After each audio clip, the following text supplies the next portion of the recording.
Hello and welcome to the Kemetic How-To Guide for Egyptian Pagan and Kemetic practitioners. I'm your host, Sharon.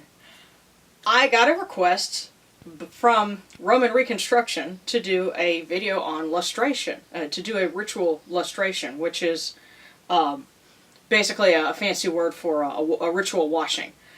And so when you're talking about that, naturally the topic of ritual purity kind of comes into that. So I'm going to talk a little bit about that and then demonstrate what I use as a ritual lustration before going on to the rest of ceremony. I like to start by discussing things in a comparative context. What do other religions do that give us kind of a framework, an idea? Because I don't think that anything evolves in a vacuum, even the Judeo-Christian and Islamic traditions. So it's interesting to compare what they do because there are some similarities that might surprise you. Ritual hand washing is done in Jewish Sabbats. What's interesting is I was at a Jewish Passover Sabbat, yes, and the rabbi does know my spiritual beliefs, so it was really funny.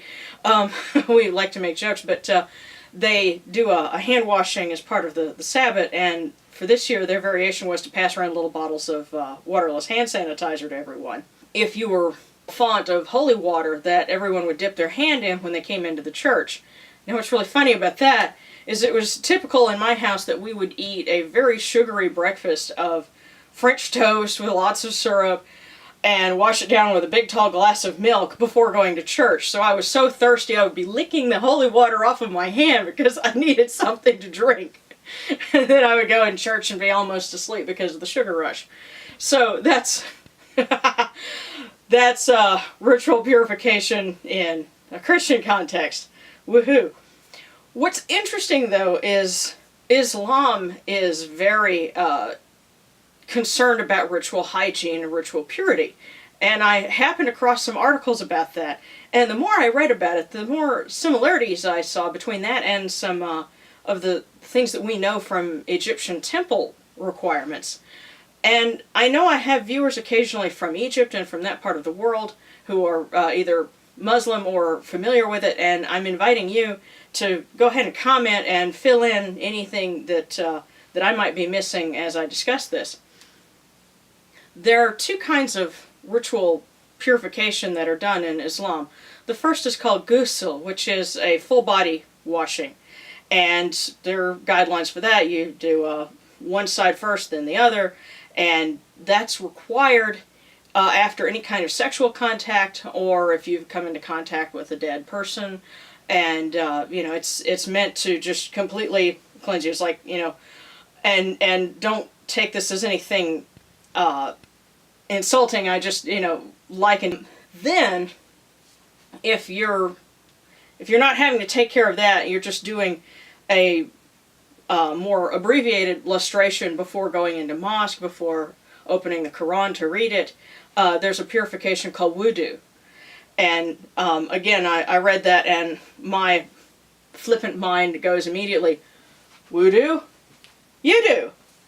But wudu is another form of cleansing there are rules for it. You give an invocation to God, then you wash your face, you cover your head, you know, pass your hands through your hair, you wash your hands up to the elbows, you wash your feet up to the ankles, and make sure you get your heels and your toes. What's interesting is they have a variation for that if it's too cold outside or if you're in a place where water is scarce.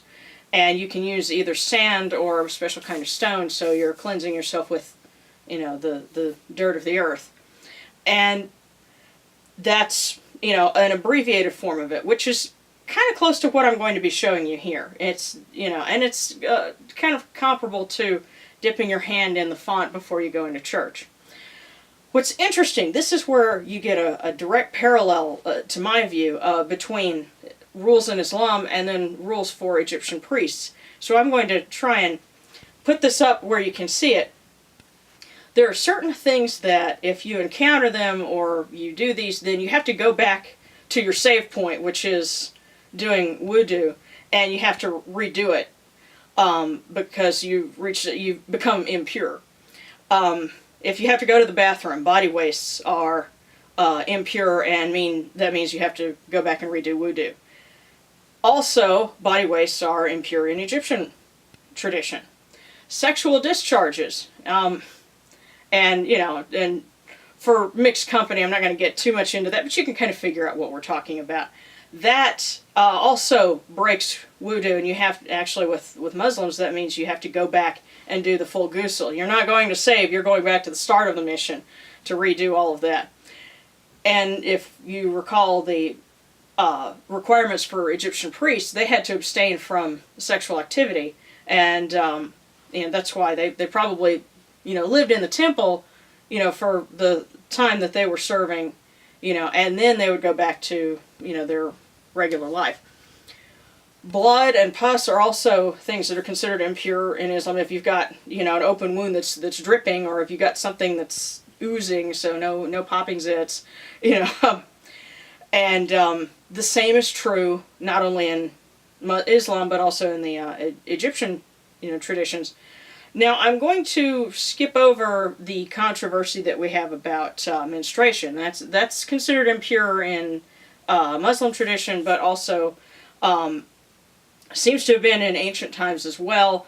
There are certain traditions now that kind of have taken that up, and that's another topic that we've discussed in other videos. What's interesting is in Muslim tradition, flatulence also breaks wudu, and you have to go back and repurify yourself. I shared this with my husband, and he said, well, I wouldn't make a very good Muslim then, because if you cut a fart and people can hear it or smell it, then you've reached a state of impurity. You have to go back and wash again. What's interesting to compare with that is in the writings of Greek travelers like Herodotus, they said that Egyptian priests would avoid certain foods that cause flatulence, which suggests they might have also considered that impure too. Of course, another thought is, if you think about how Egyptian temples were built with these massive stone hallways and columns, those would be really unfriendly acoustics for passing gas. So I'm sure if you did, everyone would know it. So, go back to the sacred pool and start over again. If you barf in Muslim tradition, that means, okay, you've gotten sick, you need to go and purify yourself before you can come back into a sacred setting. We don't know if there's a direct parallel with that in Egyptian practice. There's not any writing on that I know of, but it would be very interesting to compare because it would make sense. Another interesting thing is in Muslim tradition, if you pass out or if you go to sleep to where you're completely out of it and you can't hear anyone or somebody, hey, then you have to go back and perform wudu again, which is really interesting to me. I'm sure that someone would be able to explain some of the ramifications of that. That I don't think there would be any parallel in Egyptian practice, as far as the priesthood is concerned. But that was, that's something else that, they see as well. You better, get up and do it again because, no telling what you were dreaming about. So, but if you put all of those together in a row, then there's a lot of interesting parallel there. And so my thinking is that culturally, they had a lot of, shared ideas. If you go way back to, the time, that Islam was being founded. And that's something that we don't really think about. We're quick to think about other religions to compare to, but, that was just something that I stumbled on, and I really wanted to share that because, the similarity, again, was rather striking. Now, a Kemetic lustration. In all of my brilliance, I realized that the one that I use right now is not in any of my books. I do have one in Following the Sun, but it's not the same that I'm going to give you here. So this is kind of an extra. And you could also see it as a sneak preview of my next book whenever I get to writing something new. Another thing to note is I have this really nifty setup here, which you should be able to see it in the camera. This bowl and stand, this is not absolutely necessary. If you've got a sink with tap water, you're good to go. but I happened to be able to get something from World Market on sale and make something nifty. So, you know, if you want to get to a point where you have something like that, then hey, you know, so much the merrier.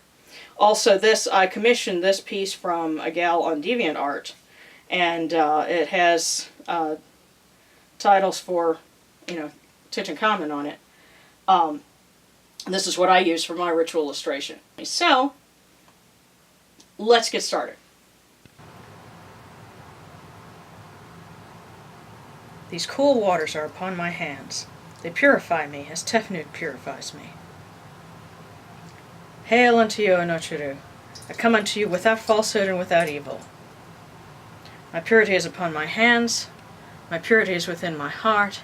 For I have cast out all evil that pertain to me. I am pure. I am pure. I am pure. I am pure.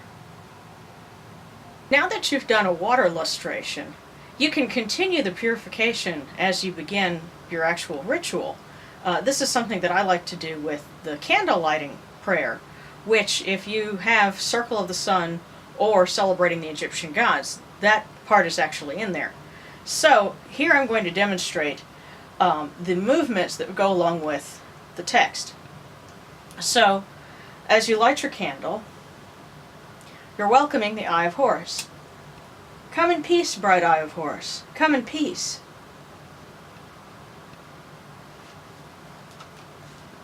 Now, as you say, receive the light, you're going to hold it out, and I went a little off camera there. You're going to hold it out and make kind of a counterclockwise sweep, nice and slow, in front of your altar. This is sort of like in Hindu puja offerings. When they offer light, they'll hold the candle out, or the butter lamp out to, you know, their icons. We're doing sort of the same thing here. So, continuing the prayer, the Eye of Horus shines like Ra in the twin horizons, and evil hides in fear of it. Receive the light. The Eye of Horus destroys the enemies of Ra and all of their abodes till none remain. Receive the light. Now for this last part, you're actually going to pass the candle over yourself 4 times, also in counterclockwise motion. So this Eye of Horus comes, 1, 2, 3, 4, and then for the last time you offer it, receive the light. So now, the Eye of Horus has been invoked, you have been purified with it, and it has been offered to the gods. So now it's time to begin the rest of your ritual. A couple of tips will help you. If you're happening to use a basin like this, you'll have this water here that you've collected. The best thing to do is just pour it down the drain. Do not pour it on plants, because that will probably kill them. I actually did have a papyrus plant. I said, oh, well, let me reuse this water and pour it on the papyrus. The papyrus plant died. This is water that has washed off impurities. You don't want to be, you know, if you feel like that would be earthing it and letting the plant, you know, purify it, then, you know, try it. But for me, it's better to just pour it down the drain. Also, you don't want to leave water standing, either here or in a ritual vase if you happen to use one. If you leave water standing, especially water that was used for purification, then it's no longer pure. Especially if it becomes stagnant, then it's tainted at that point. You don't want that, you know, lying around your house, because that can attract bad things. In the process of purification, you got yourself pure, don't leave something impure laying around like that. If you want to do a full purification before ritual and take care of your whole body, something equivalent to the Muslim ghusl, I would recommend just taking a shower. There are plenty of soaps out there, specialty and handmade soaps. Anybody notice that that's like the big thing now? Just like candles were a few years ago, now everybody's got homemade soaps. You can find plenty of organic soaps that use essential oils for things like frankincense and myrrh and lavender and patchouli and sandalwood, and also sea salt. And those are great. I have a sandalwood soap and a frankincense myrrh soap that I save, just for that and for before, big rituals. There are a couple of traditions out there, and I'll talk more about that next video, that do discuss purification before ritual involving natron salt or a mixture of natron and water. I personally would not recommend using straight natron salt or natron water anywhere in your hinder parts, because that's salt. That's going to throw off some important, pH and chemistry balances that, wouldn't be a good thing. I would much prefer using, again, a frankincense soap would be much better, I think. If you want to use natron for something, I think a better route would be using it with your toothpaste. And I've actually done that before. It's a little gritty, yeah, but I tell you what, it brightens your teeth a little bit. But I wouldn't recommend doing it all the time, though, because it's still salt. Salt has a drying effect, and drying out your gums is bad. That's why they tell you not to use the alcohol-based mouthwash too often, because that can actually hurt your gums.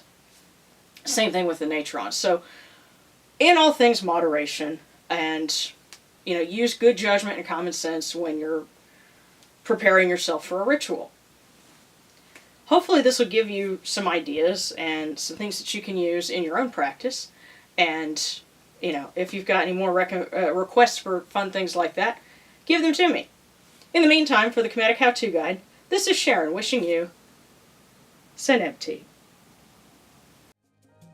Enjoyed this video? Then be sure to hit like and subscribe to the Kemetic Independent channel. You can also buy my books on lulu.com, shop handmade pagan supplies in my Etsy store, and get your official Kemetic Independent gear on Zazzle. Go ahead and hit pause for the links. You can even rewind and watch this video again.